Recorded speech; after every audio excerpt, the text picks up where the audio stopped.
Good morning students, my name is Rajni and I teach in Adarsh Balaketan Senior Secondary School Jhujhuli.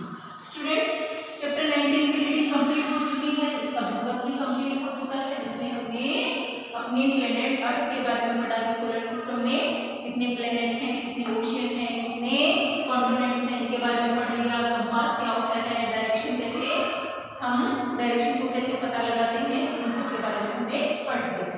आज students इस chapter के question answer हम complete करेंगे, तो आप अपनी इसकी नोटबुक निकाल लें। चैप्टर 19 के क्वेश्चन आंसर स्टार्ट करते हैं। Question number A, name the major planet of the solar system. हमें यहाँ अपने सोलर सिस्टम में जो प्रमुख प्लेनेट हैं उनके नेम लिखने हैं। तो the major planet of the solar system are Mercury, Venus, Earth, Mars, Jupiter, Saturn, Uranus and Neptune. तो ये 8 हमारे सोलर सिस्टम में प्लेनेट हैं। इसके बाद question number B, what colour code are to locate different things. अलग अलग जगहों को, प्लेस को दिखाने के लिए कौन कौन से कलर कोड होते हैं। तो देखिए, the map show various things है, ये टी बना लेना, various things in different colours and symbols. Water bodies are show in blue colours. देखिए, बहुत से कलर का यूज़ किया जाता है, जैसे जो भी वाटर बॉडीज़ हैं यानी जो पानी के जो सोर्सेज हैं उनको ब्लू कलर से शो किया जाता है। The mountains are show in brown colours. जो माउंटेन्स हैं उनको ब्राउन कलर से शो किया जाता है। और the forest are show in green colour. और जो फॉरेस्ट यानी जंगल है, पेड़ पौधे हैं, उनको ग्रीन कलर से मैप में शो किया जाता है। Question number C, what are oceans. Ocean क्या है। An ocean is a large body of salt water. Ocean है वो बड़े होते हैं, लेकिन इनमें क्या होता है, नमकीन पानी होता है यानी खारा पानी होता है, और बहुत गहरे यानी सी से बड़े होते हैं, यानी समुद्र से बड़े होते हैं ओशियन।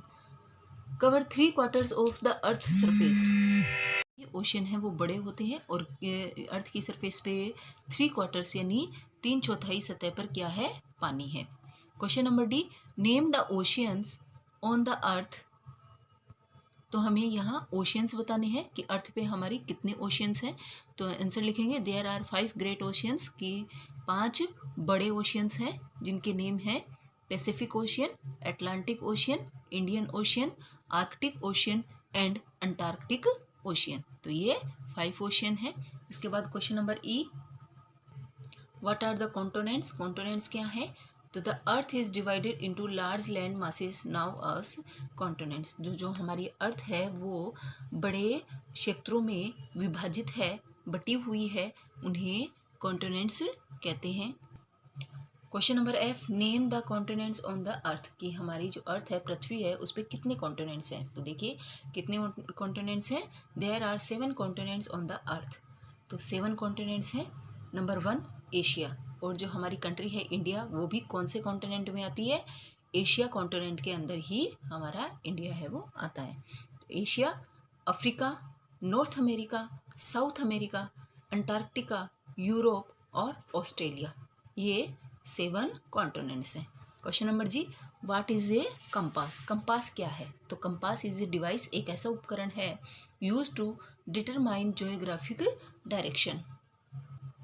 तो ये हमें भौगोलिक डायरेक्शन जो है, दिशाएं हैं, वो जानने में हमारी हेल्प करता है compass. Question number H, why is life possible on earth. हमारी जो लाइफ है, जो जीवन है, वो अर्थ पर ही पॉसिबल क्यों है।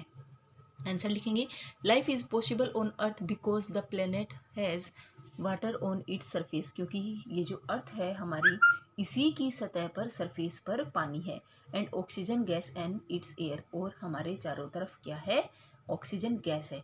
इसीलिए हमारी अर्थ पर ही जीवन है वो संभव बना हुआ है, क्योंकि यहाँ पानी और हमारी जो ऑक्सीजन गैस है वो दोनों यहाँ पे अवेलेबल हैं। इसके बाद question number I, what is a globe. Globe क्या है, what are its advantage and disadvantage. तो हमें इसके ग्लोब के एडवांटेज यानी इसके लाभ और इसकी हानियाँ बतानी है। तो आंसर लिखेंगे, ए globe is A model of the earth. Globe क्या है, एक अर्थ का मॉडल है। एडवांटेज लिखेंगे यानी इसके लाभ क्या है। तो this model of the earth help us to see what the whole earth look like. तो हम मॉडल है उसमें हमारी अर्थ को संपूर्ण रूप में देख सकते हैं कि हमारी जो अर्थ है वो कैसी दिखाई देती है। Number 2, a globe is a better model of the earth than is a flat map. Flat map के अकॉर्डिंग उसकी तुलना में जो ग्लोब है वो ज़्यादा बेटर होता है, क्योंकि हम इसकी संपूर्ण सतह को देख पाते हैं। अब इसके डिसएडवांटेज देखेंगे, इसकी हानि क्या क्या है। तो इस small globe can not show all the places clearly, लेकिन एक जो छोटा ग्लोब होता है वो सभी जगह को अच्छे से शो नहीं कर पाता है। Second, it is difficult to carry a globe from one place to another. और ये मुश्किल कब है? जब हम ग्लोब को एक जगह से दूसरी जगह पे ले जाते हैं, तब ये हमारे लिए इसको कैरी करना, एक जगह से दूसरी जगह पे ले जाना मुश्किल होता है, क्योंकि ये बड़ा होता है। इसके बाद next question, what is a map. Next question है, what are its advantage and disadvantage. यहाँ हम मैप क्या है और मैप की क्या लाभ हैं और क्या हानियाँ हैं ये बताएंगे। तो आंसर लिखेंगे, maps are the drawing of the earth. Map क्या है? हमारी अर्थ की एक ड्राइंग है, और a part of it on a flat paper. और ये किस पे बनाया जाता है? ये फ्लैट पेपर पे बनाया जाता है। अब इसके एडवांटेज लिखेंगे। Number 1, the map are easy to carry from one place to another. ये इसके एडवांटेज हैं कि हम मैप को ईजिली कहीं भी लेके जा सकते हैं। Number 2, they can be large as well as small. जो मैप होते हैं वो छोटे भी होते हैं और बड़े भी होते हैं। अब इसके डिसएडवांटेज क्या है मैप के? तो नंबर 1 लिखेंगे, map are not as accurate compared to globe. जो मैप होते हैं वो ग्लोब के अकॉर्डिंग कम एक्यूरेट होते हैं, यानी सही हमें जानकारी बताने में मैप है वो थोड़ी जानकारी फिक्स नहीं होती है। Number 2, the size and shape are not accurate on map. किसी भी जगह की साइज और शेप जो होती है वो मैप में एक्यूरेट नहीं होती है। तो ये मैप के कुछ डिसएडवांटेज दिए गए हैं। तो स्टूडेंट्स, आज हम इस चैप्टर के क्वेश्चन आंसर कंप्लीट कर लिए। तो ये आप अपनी ईवीएस की नोटबुक में करेंगे और इनको लर्न करेंगे। Thank you students and have a nice day.